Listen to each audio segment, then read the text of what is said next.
정치경제연구소 대안이라는 데서 이제 경제 관련 담당을 하고 있는데요. 예전부터 북한 경제를 뭐 전공처럼 삼고 있었습니다.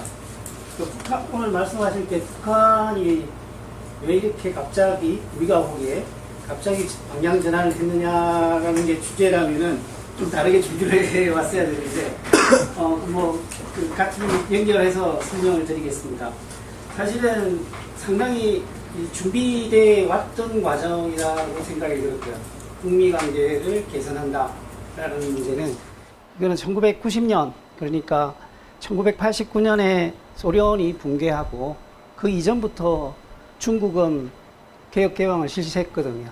근데 소련 붕괴하고 그쯤에 91년 정도에 아마 중국과 한국이 수교를 할 겁니다. 그리고 그 소련 곧 망해버리지만 그 이전에 이제 소련과 수교를 했고요.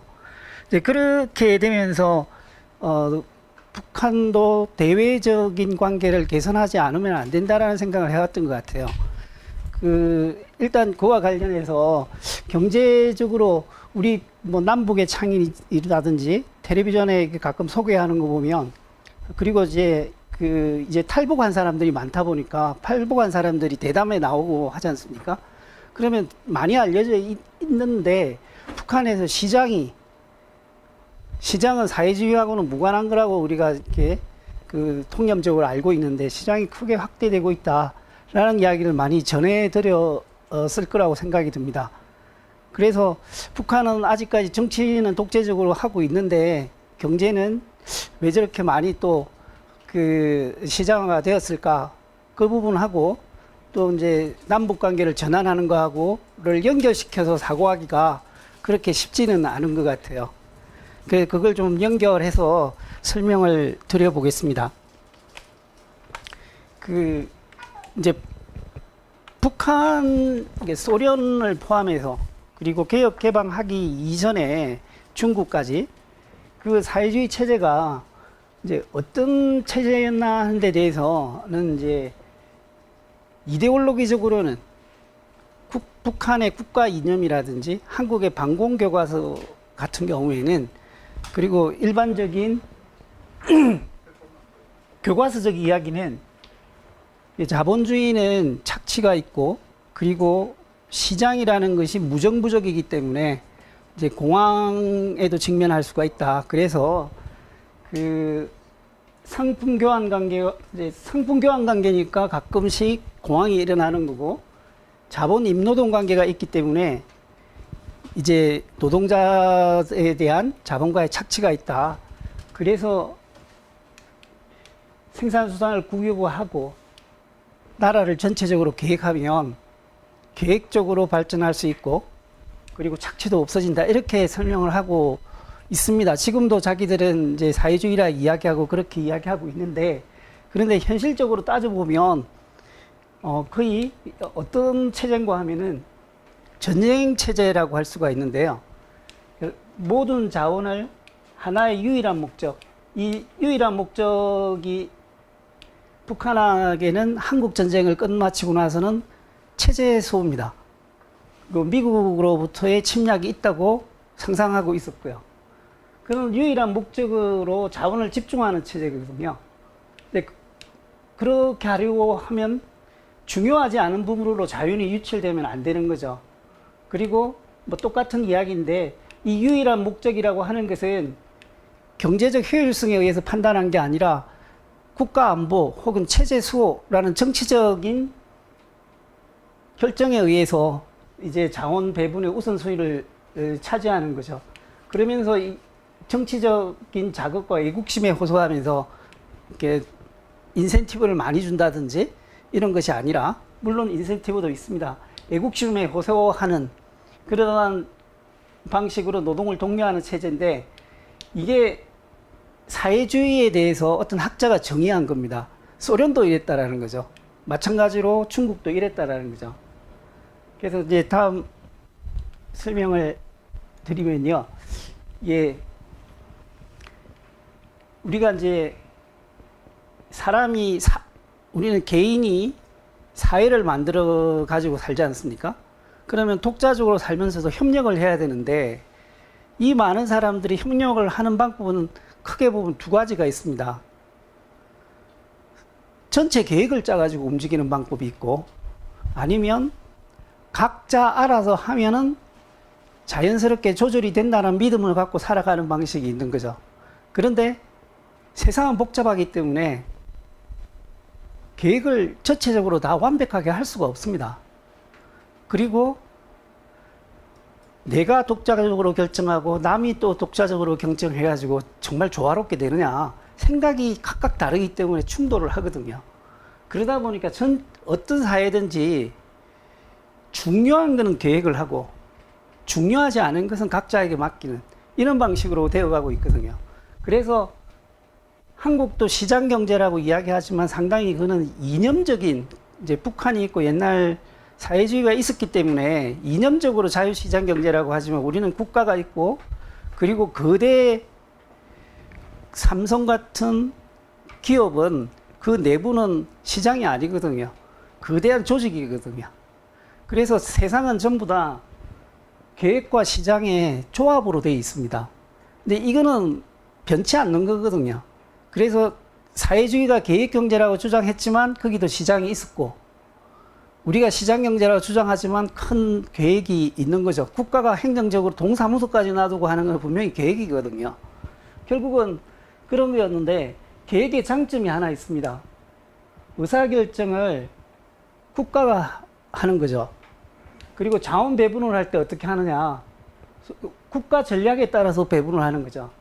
그럼 자원 배분은 어떻게 하느냐. 행정망, 동사무소 같은 것들이 있을 수 있고 각 뭐 학교에서 교육을 보급하는 것도 하나의 조직으로 보급을 하는 거 아닙니까? 평가 기준은 전략 달성 유무입니다.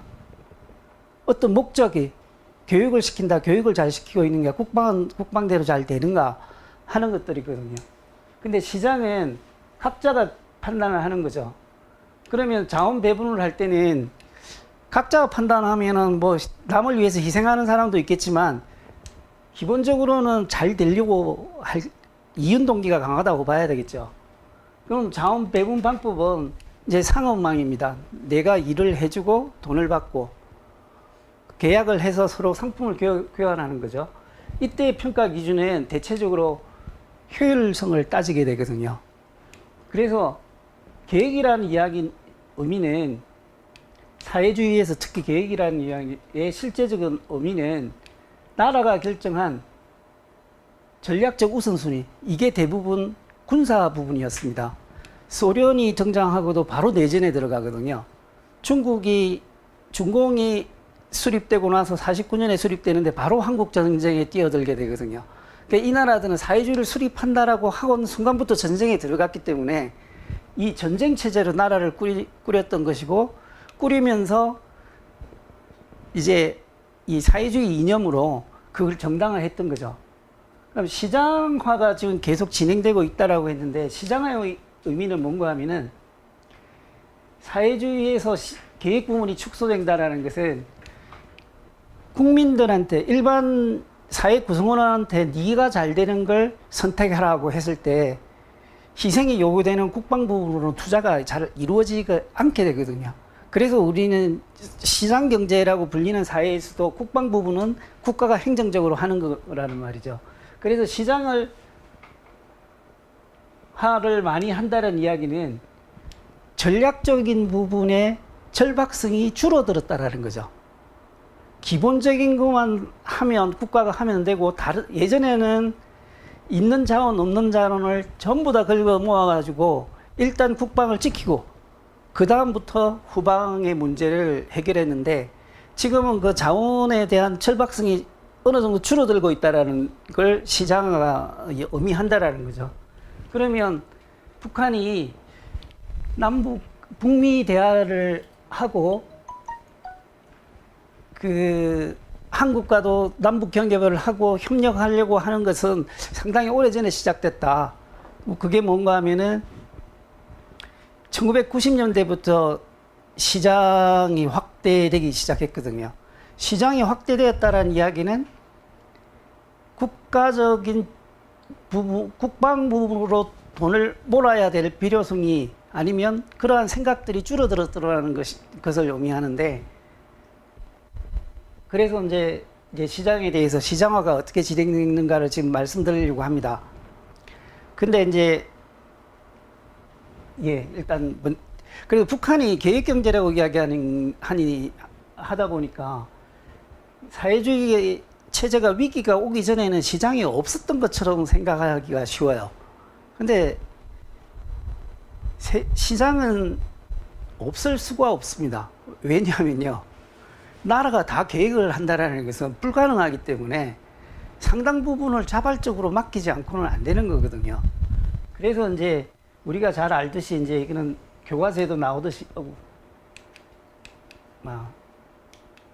죄송합니다. 이 텃밭이라는 것은 우리도 이제 예전에 교과서에서도 많이 배웠지 않습니까? 농업을 집단화했지만 완전히 집단화한다고 했을 때는 농민들과 타협이 일어나지를 않거든요. 사실은 정치적 타협의 하나로서 집단화하면서 텃밭은 허용을 했어요. 텃밭은 사적 경작을 허용했다라는 것이죠. 그럼 사적인 경작을 했을 때는 교환을 할 수 있어야 되거든요. 그래서 이게 농민시장은 합법적으로 있었습니다. 예전부터. 그리고 이제 사실 계획이라고 이야기하면 배급제가 정말 계획이라고 할 수가 있는 거거든요. 근데 필수품은 계획적으로 분배를 했어요. 쌀은 뭐 육체 노동자면 몇백 그램 이렇게 해가지고 했거든요. 그리고 옷도 필수적인 것은 했었는데, 자전거, 영화 보러 가는 것, 이런 일상생활에 필요한 것들을 하나하나 국가가 사실 할 수도 있죠. 군대처럼 해버리면 할 수는 있지만 전 사회를 그 내부만에 잠자게 하고 옷을 하나씩 내주고 이걸 할 수는 없는 거거든요. 그래서 식량 및 필수품은 배급을 했지만 모든 소비재는 일일이 할 수가 없었기 때문에 상당 부분은 국영상업망을 통해서 배급표가 없어도 가서 살 수는 있었던 거죠. 근데 물자가 국방에 많이 자원을 돌리다 보니까 줄을 많이 서야 되는 거죠. 뭐 빨래비누를 하나 사려고 해도 줄을 많이 서야 그게 나오는 게 되는 거죠. 근데 이제 이게 83 소비시장이라고 하는 것은 1984년에 김정일을 지시로 있게 됐는데요. 공장에서 원래 있던 거예요. 공장에서 이 자재가 남는 자재들이 많이 나오지 않습니까? 이 남는 자재로 나오는 걸 가지고 소비재를 만들려고 그랬어요. 근데 여기에 대해서는 자유롭게 판매를 하게 만들었습니다. 그래서 여기서 하는 것이 어떤 건가 하면은 제가 뭐 기억나는 걸로는 그 가구를 만드는 데면 조그마한 그 책상을 만든다든지 그 남은 부자재 가지고 그런 것을 만들어서 시장에 가서 파는 거죠. 그리고 이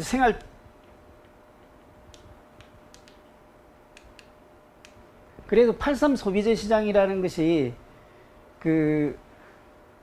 그래서 그 부업반을 만들어서 정식 근로 시간이 아닐 때 혹은 부녀자들 중심으로 이렇게 물건을 만들어서 이것은 금전적으로만 보고를 하고 그 특정한 상품을 뭘 만들어야 하는가는 국가의 지시를 받지는 않는 거죠.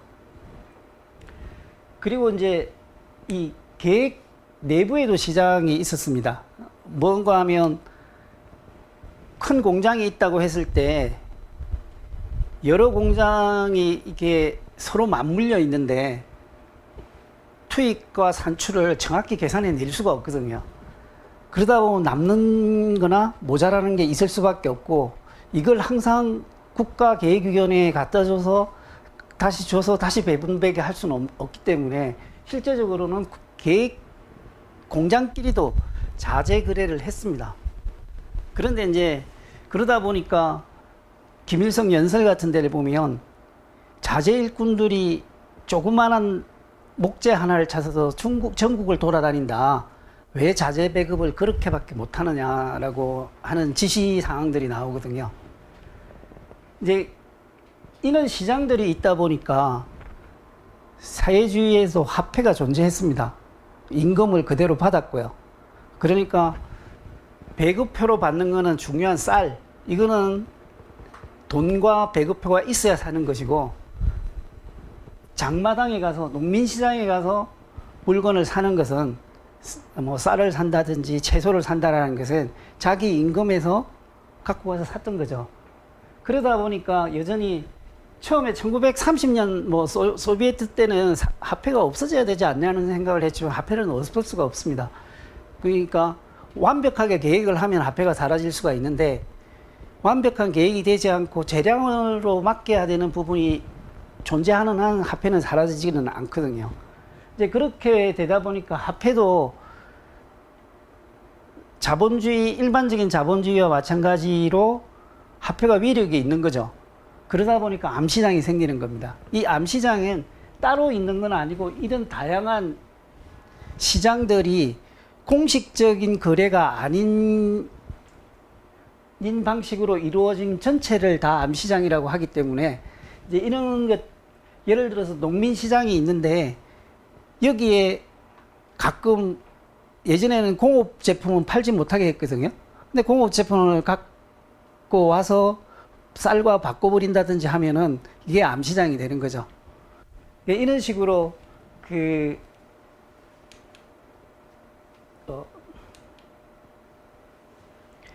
위기 이전에도 사회주의 위기가 오기 전에도 북한과 같은 사회주의 체제에서, 전통적인 사회주의 체제에서 시장은 없애려고 하는데 조금 남아있는 것이 아니라 사실상은 적극적으로 체제 계획 실패를 보완하는 역할을 수행했던 거죠. 근데 주기적으로 시장을 통제해 왔습니다. 왠가 하면 시장은 개인적인 판단에 자원 배분을 맡기는 거기 때문에 모두가 모두가 국가 전략을 다 이해하고 그게 맞춰서 소비를 할 수는 없는 거거든요. 그래서 시장을 주기적으로 억제해 왔는데요. 예를 들면 이렇게 되는 거죠.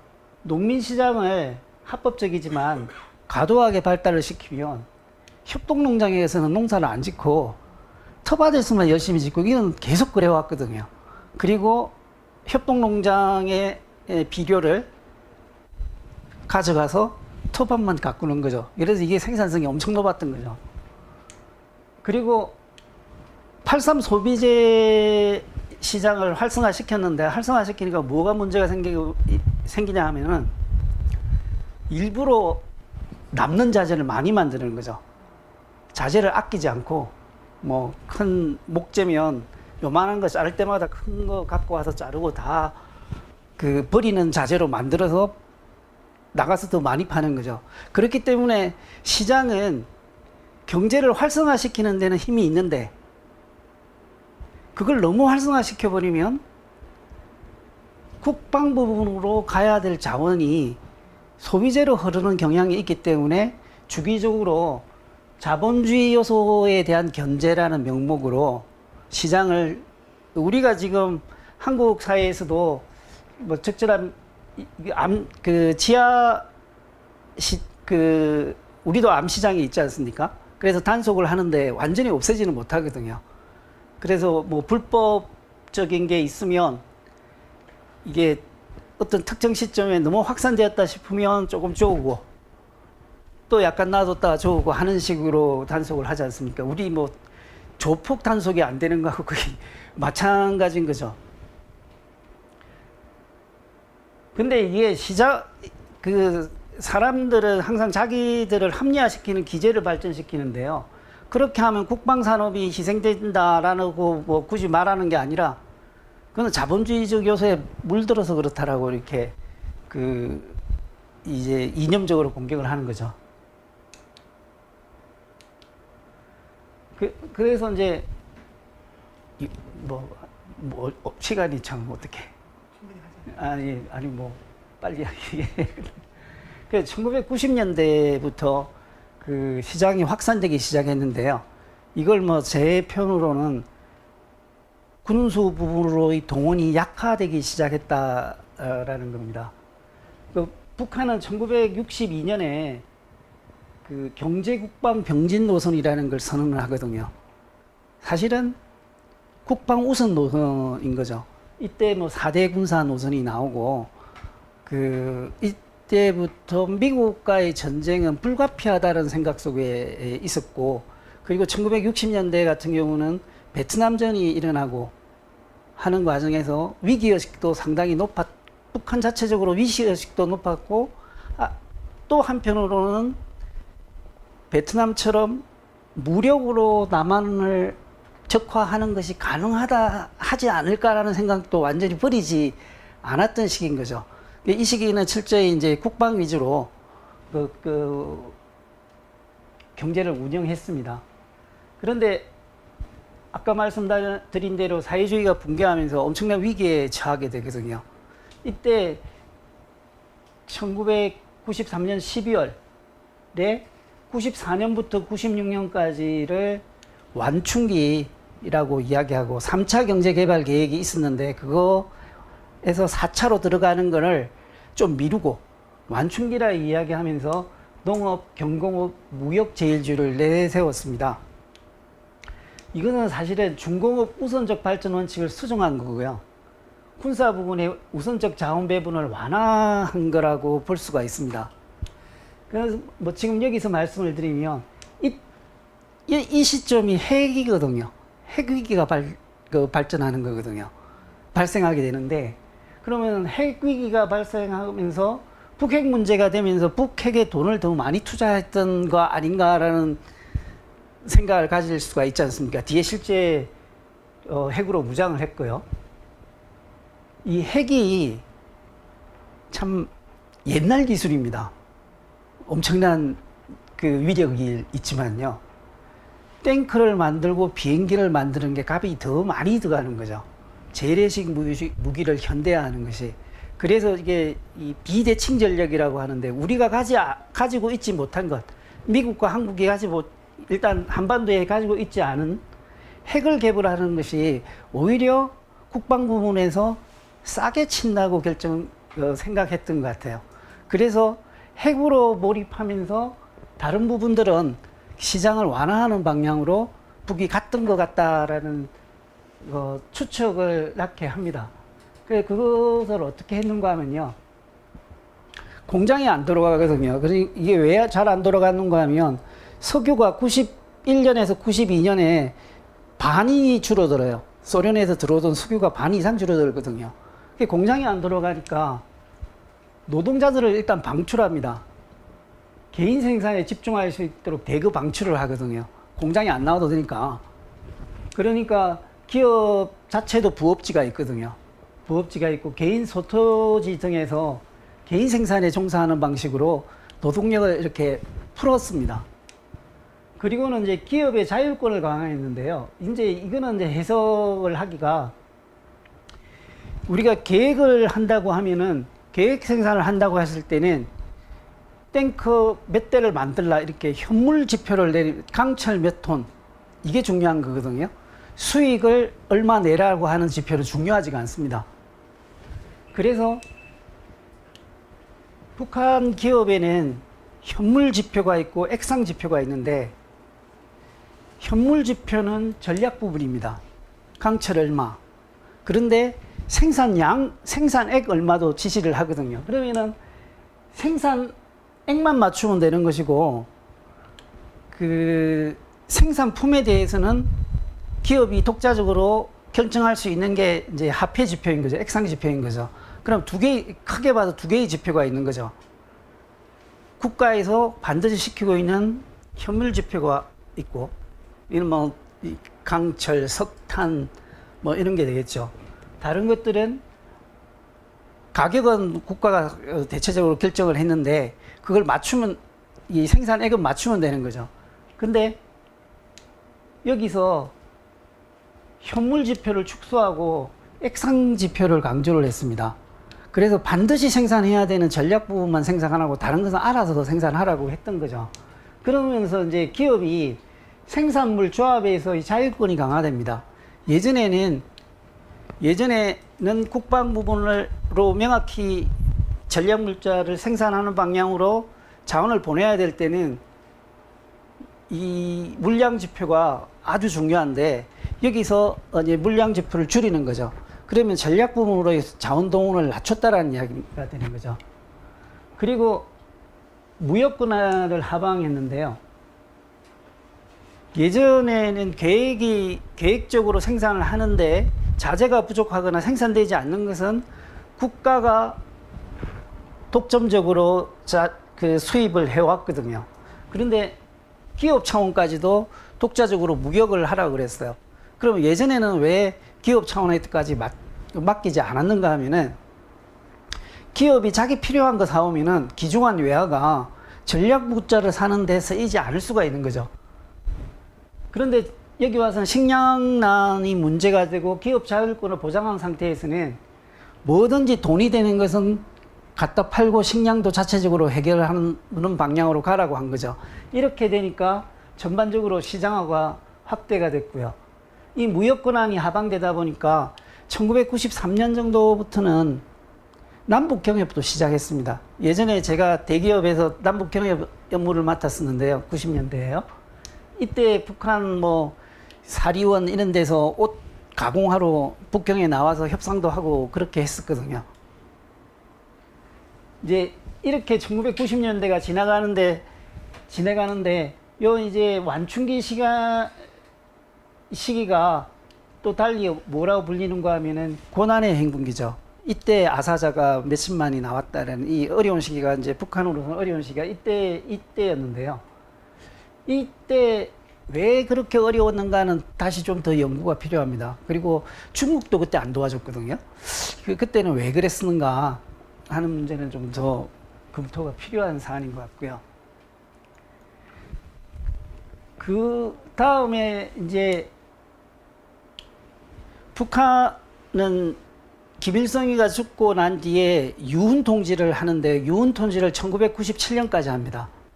그리고 98년부터 이제 유훈 통지가 끝나고 김정일의 공식적인 시대가 열리거든요. 이제 그때부터 나름대로 시장이 확대된 부분을 제도화시키는 노력을 좀 기울입니다.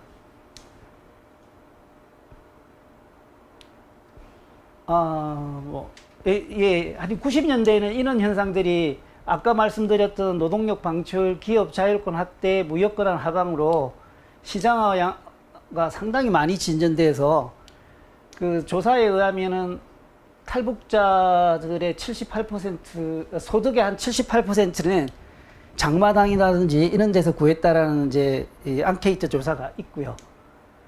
그리고 이 돈주라는 것도 나타났다라는 게 90년대부터도 이미 이야기가 되고 있거든요. 그리고 난 뒤에 이제 김정일이 등장하면서 시장을 좀 더 확대를 합니다. 그래서 이만 살펴보면 98년에 헌법도 새로 제정하게 되는데 예전에 이 텃밭은 농민한테만 허락을 했거든요. 그리고 쌀이 없으니까 사실은 아파트에도 우리나라도 아파트에서 채소 키우는 사람들이 있지만 취미로 한다고 친다면 저기는 그 아파트에서도 돼지를 키우기도 했다고 하니까요. 결사적으로 사적 생산을 하는 거죠. 이런 부분들을 그 전 주민으로 확대하는 조치를 취했고요.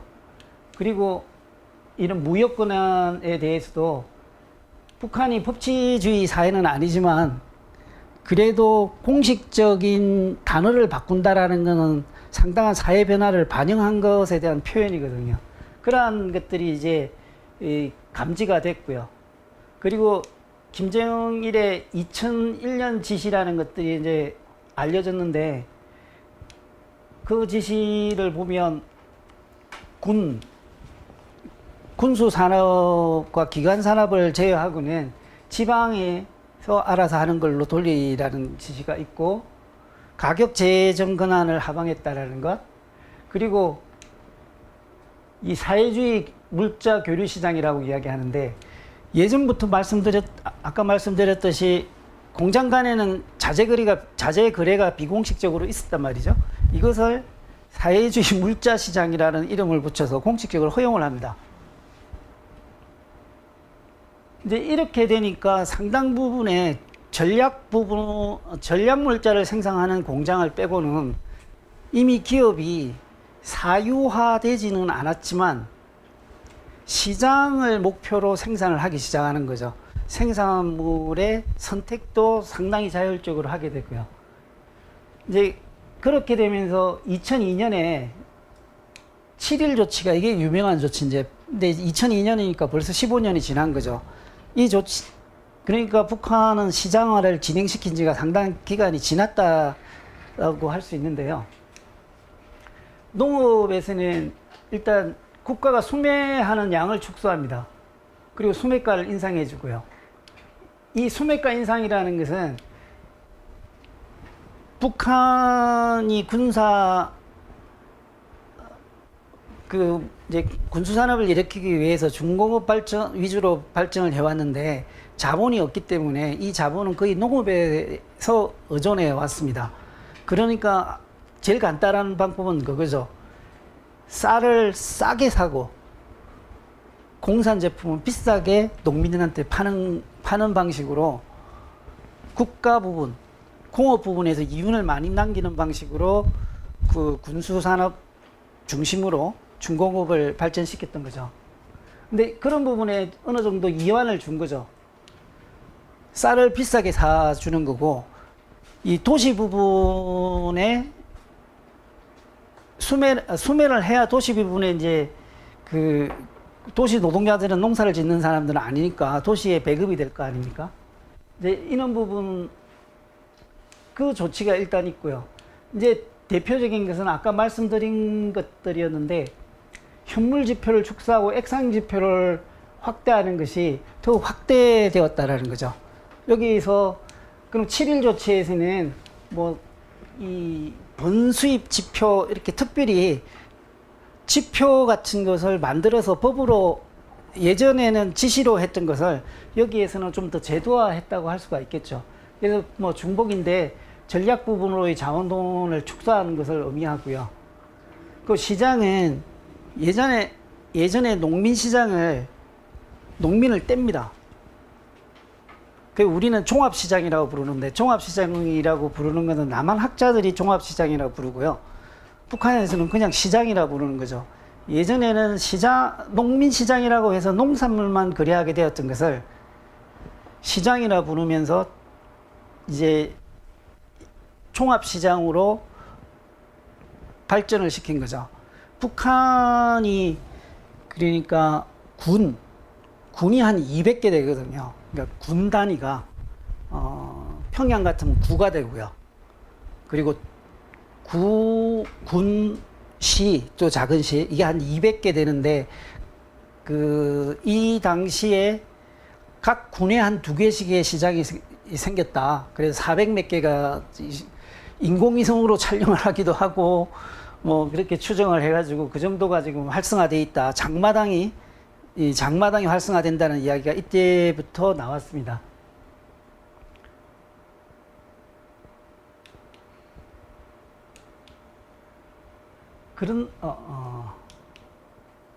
그런데 이 2009년에 화폐 개혁했다라는 이야기를 뉴스를 통해서 들으셨을 텐데, 처음에 제가 말씀드릴 때 시장에 대한 통제와 이완을 주기적으로 반복하거든요. 경제가 너무 죽었다라고 생각이 들고 인민의 생활이 너무 피폐해서 사회를 유지하기조차도 힘들다 그러면은 시장을 좀 더 허용하는 거죠. 그러다가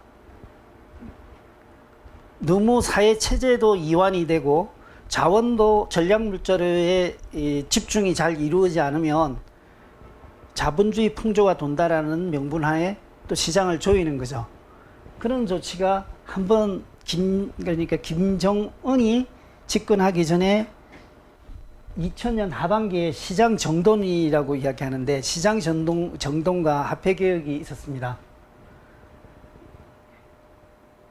말씀드린 대로 그 시장화의 효과는 일단은 전략 부분으로의 동원이 약화되고요. 그리고 주민에 대한 통제가 약화되는 거죠. 그래서 시장 통제 조치를 취하는데 장마당에 상행이자의 인원, 연령, 영업시간 이런 거 제한하는 거죠.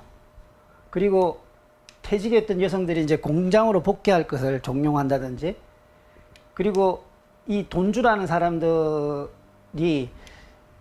처음에 이게 잘 이해가 안 됐었는데 이제 화폐 자본을 축적했던 사람들이 목욕탕이라든지 이런 걸 운영을 한대요. 그 기업소에 수수료를 주고 기업소에 있는 그 건물을 세를 내는 거죠. 그런 식으로 이게 하는 사업들이 많았는데, 그래서 운수 부분이 많이 그렇다고 합니다. 그런 데 대한 단속도 강화되었는데요. 제일 큰 게 이 화폐 개혁입니다. 이 화폐 개혁은 인플레이션 때문에 했다라고 이야기하는데, 사실은 경제학에서 엄격하게 말하면 화폐 개혁한다고 인플레이션이 줄어드는 게 아닙니다. 돈 단위만 바뀌는 거지. 동그라미가 떨어진다고 해서 그 물가가 내려가는 건 아니거든요. 근데 여기서는 어떤 식으로 했는가 하면요. 기간을 정하는 거죠. 기간을 정하고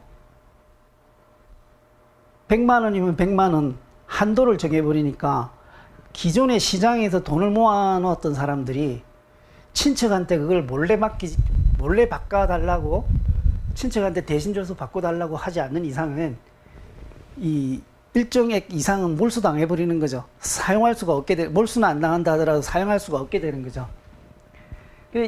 이렇게 하는 것은 결국 일정 규모 이상의 화폐를 국가로 귀속시키는 역할을 한 거고, 시장에 대해서 이렇게 강하게 조이는 조치의 전형이다라고 할 수가 있습니다. 이게 5차 화폐 개혁인데요. 그러니까 4차 화폐 개혁이 92년에 있었거든요. 그러니까 그 이전에 1차, 2차, 3차도 있었는데, 그러니까 이제 아까 말씀드린 대로 예전에도 시장을 풀었다, 조였다 하는 과정에서 화폐 개혁을 실시했던 거고, 규모가 확대된 형태였지 특별하게 사회주의라고 못할 이유가 있는 것은 아니었다라는 거죠. 그런데 이제 이 소련에서도 그런 걸 했던 적이 있습니다. 근데 이게 이제 몰수형이라고 이야기하는 것은 어떤 건가 하면은 그 화폐를 교환해 주는데 은행에 계좌에 있으면 1대2, 현금은 좀 더 불리하게 이런 식으로 차등을 주는 거죠. 그런데 또 이 화폐 개혁을 하면은 기업이든 협동농장이든 장부를 새로 써야 될 거 아닙니까? 그러면은 협동조합과 기업은 아마 유리한 비율을 정해줬을 거라고 이제 추측이 되는데요. 근데 이걸 하면서 제가 그 다른 책을 좀 보니까 당연히 반발이 있죠. 이 반발이 있기 때문에, 그래서 화폐 개혁이 실패해서 그런 것은 아니고 북한의 통치 방식인데 한 명이 죽어야 됩니다. 이게 박랑기가 죽었던 거죠. 이 화폐 개혁을 실시했던 사람이 원성이 높기 때문에 그 원성이 정치 체제에 직접 오지 않기 위해서는 하나의 책임자가 이제 희생돼야 되는 거죠. 그런 식으로 북한은 이제까지 통치를 해왔습니다. 그래서 그 북한 연구하는 사람들끼리 박랑기가 죽은 거 보면 모르느냐, 화폐 개혁 실패한 거 아니냐. 근데 저는 그렇게 생각 안 하거든요. 화폐 개혁은 성공했고 불만은 한 사람이 책임지고 덮어 쓰고 가야 됐고 그들의 시스템이다. 나는 그렇게 생각을 합니다. 그렇게 되고 나서 이제 김정일이 조금 일찍 자기가 생각했던 것보다 좀 일찍 죽는 것 같습니다. 2011년에 죽는데 좀 알았다는 생각을 드는 것이 그 죽기 직전에 중국을 3번인가 4번인가 가거든요. 결국 기차에서 죽은 걸로 기차에서 중국 갔다 오던 기차에서 죽은 걸로 알려져 있는데 이제 김정은 시대에 대한 이제 준비를 하고 있었던 거죠. 그래서 이제 김정은이 등장을 2012년에 하게 되는데요. 2012년이 이제 그 이전부터 2012년을 상당히 강조하고 있었어요. 왜 2012년을 강조했는가 하면 김일성이가 1912년생이거든요. 주체 100년. 주체 100년에서 이때 강성대국의 그 기원으로 삼겠다고 이미 많은 선전을 해왔었는데, 그래서 2011년 에 이제 김정일이 죽으면서 2012년이 딱 김정은의 등장과 같이 맞물렸습니다. 근데 김정은이 등장하면서 핵 경제 병진 노선을 하는데, 이게 3차 핵실험이 끝났을 때인데 이제 핵과 경제를 동시에 추진하겠다는 노선을 발표하거든요. 그 이전에는 성군 노선을 주로 했었던 거고요. 그러면서 발표했던 게, 이제 핵은 상당히 갖췄기 때문에 추가적인 지출 없이 국방비에 추가적으로 지출할 이유가 좀 줄어들기 때문에 경제를 같이 병행 발전시킨다라고 이렇게 이야기를 했습니다. 이제 그리고 나서 이제 올 4월에 이것 결속했다고.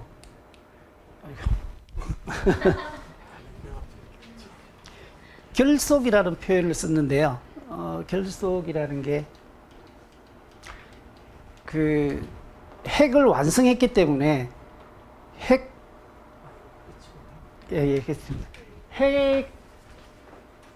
이 노선을 이제 완성을 했다라는 의미로 결속이라는 말을 쓰면서 새롭게 경제 집중 노선이라는 걸로 전환할 것을 암시했습니다. 새롭게 구호를 내지는 않았는데요. 근데 12년 들어서고 난 뒤부터 이 김정은이가 다시 이제 시장을 살리는 방향으로 제도화를 추진했는데요. 그것의 대표적인 것이 하나가 이게 농업의 포전 담당제라는 겁니다. 이게 어떤 건가 하면은 아직까지 사유화하지는 않았어요. 그러니까 집단 농장을 해체하지는 않았는데, 집단 농장에는 전통적으로 분조라는 게 있습니다. 협동 농장이 있고 작업 대대가 있고, 그 다음에 작업대가 있고, 그리고 분조가 있거든요. 예전에는 분조 담당제를 했는데 분조가 한 15명 됐던 거죠. 근데 이걸 4명에서 6명 단위로 줄였다고 합니다. 그래서 가족끼리 하나의 팀이 될 수 있게 하고 실적대로 가져가는 걸로 하는 걸 실험하고 있다고 하는데, 이게 만일 가족 단위로 내려온 것이면 중국이 1978년에 이게 1978년 이게 성포제, 이게 1978년 그러니까 83년에 협동농장을 해체하는데요. 그때 도입했던 게 가족 경영제로 돌아간 거였거든요. 북한에서도 이렇게 분조를 4, 6명으로 줄이고 일정한 토지 포전을 맡긴다고 해서 포전 담당제라고 이야기하는데, 이때 국가가 7, 농민이 3으로 분배하는 걸 지금 실험하고 있다고 하는데, 이 뒤에 어떻게 전개되고 있는지는 잘 확인되고 있지는 않은데요. 그러면 이게 왜 어떤 의미를 가지느냐 하면은, 집단 농장을 만들었던 이유는 사회주의라서 만들었던 게 아니라 농업 잉여를 가져오기 위해서는 집단화를 시켜야 이게 농업 잉여를 추출하기가 쉽습니다. 매상을 하기가 쉬운 거죠. 강제적으로 수매를 하기가 쉬운 거죠. 그래서 사회주의에서는 이 텃밭이 훨씬 생산이 많이 되는 것을 알고 있었는데도 왜 집단 농장을 계속 유지했는가 하면은 농산물을 국가가 징발하기가 좋다라는 거죠. 그러면은 이 포전 담당제를 실시한다고 하는 것은 국가가 농업에 대한 징발을 줄인다는 이야기거든요. 중국도 협동농장을 해체하는 것이 개혁의 출발이었던 것이, 그 이전에는 농업인력을 빼와서 그걸 가지고 그 전략산업을 육성해야 되는데 그 필요성들이 더 크게 줄었다라는 것을 보여주고 있다고 생각을 합니다. 이제 그렇게 이제 시장화가 싹 진전이 되어 왔는데요. 이제 마무리로 아까 그 소개 말씀하실 때 했던 이야기에 좀 보태보면요. 북한이 갑자기 돌아선 게 아니라 이거는 다른 토론회 때도 한번 뭐 말씀을 드렸던 건데 2014년에 그 아시안 게임 때 북한에서 세 사람이 갑자기 내려온 적이 있거든요. 김정은 빼고 다 내려왔죠. 그때부터 박근혜 정부에게 대화를 제의했던 걸로 생각이 됩니다. 생각이 되는데 박근혜 정부는 그걸 읽을 능력이 없었던지 아니면 이념적인 것 때문에 읽지 못했던지, 그러니까 어떤 사람은 그렇게 이야기를 하는데 붕괴의 신호로 봤다, 오히려 대화 제의를 붕괴의 신호로 봤다라고 설명하는 사람도 있던데 분명하게 대화를 제안한 거거든요. 그런데 개성공단을 닫는 형식으로 대응을 했습니다. 그러니까 촛불 시위가 있고 문재인 정부가 들어서서 생각을 바꾼 건 아닌 거죠. 이미 생각은 바꿨었는데 박근혜 정부는 받아주지를 않았던 거죠. 그리고 박근혜한테 상당한 기대를 할 수 있었던 것은 뭐 통일 대박론을 이야기한 것도 있지만 예전에 김정일을 가서 만나고 하는 사진들이 이렇게 나와서 같이 걷는 사진도 나오고 그랬지 않습니까? 북에 가서 상당히 우호적인, 호의적인 이야기를 많이 했다고 합니다. 그래서 가능할 거라는 생각으로 이제 손을 내밀었는데 잡아주지를 않았던 거죠. 그리고 이제 그렇게 되니까 일단은 긴장 관계를 더 높일 필요가 있다 생각하고 핵 개발을 더 이제 추진을 했던 거고요. 이제 그런 과정에서 남한에서 새로운 정부가 들어서고 그리고 문제를 풀어가기 좋은 이벤트가 하나 있기 때문에 그 소재를 활용해서 이제부터 다시 한번 반전을 그 소재를 활용했던 것이지 했던 거로 생각이 듭니다. 그래서 그 북한은 이제 소련 동구권이 무너지고 중국이 개혁 개방으로 나가고 난 뒤부터는 일단 그때 이 그 고립 상태에서 벗어나야 된다라는 것을 그 결정하고 모색을 했던 것 같고요. 그래서 핵 문제를 일으키면서 협상을 일단 먼저 시작을 했던 것 같습니다. 94년에 협상을 먼저 시작했는데 이게 잘 안 되었던 게 그 경수로까지 지어주는 걸로 하고 상당히 경수로 공사까지 시작을 했지 않습니까? 근데 이게 깨지는 것이 2001년에 9.11 테러가 나면서 부시가 북한을 악의 축으로 지목을 합니다. 아직까지 협상이 깨지지 않았는데 그렇게 되면서 북한은 핵 개발로 더 나가버리게 된 거죠. 그리고 우리나라에서 이명박 정부가 들어서 버리고 이제 참여정부가 끝나버리면서 그리고 박근혜가 들어섰단 말이죠.